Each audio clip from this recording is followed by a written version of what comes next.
Today we're going to discuss the distance formula and how to use it when finding the distance on a straight line graph from a specific point to another point. If you have a graph, a straight line graph like this one, where you have point A here and point B here, and you're asked to find the distance between point A and point B. So the best and the easiest thing to do, you can just plug in the x1, x2, y1 and y2 into the formula, but how that formula is derived is through the Pythagorean theorem.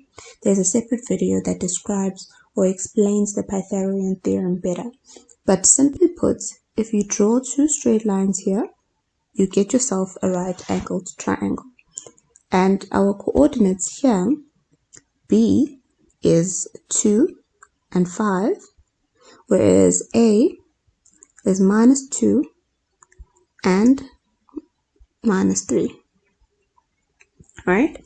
So from the Pythagorean theorem, which says that r squared, which is hypotenuse, is equals to x squared plus y squared. Right? And in our case, the distance that we're looking for is technically r squared, or the hypotenuse. So if we fill in our x squared and y squared, we get that x squared is now the distance here of the side of the triangle. So that is from -2 to +2.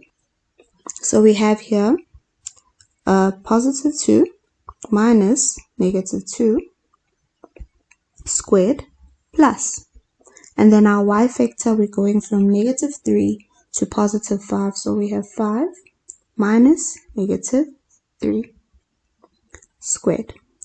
So that gives us 2 plus 2 squared plus 5 plus 3 squared. So that is equal to 4 squared plus 8 squared.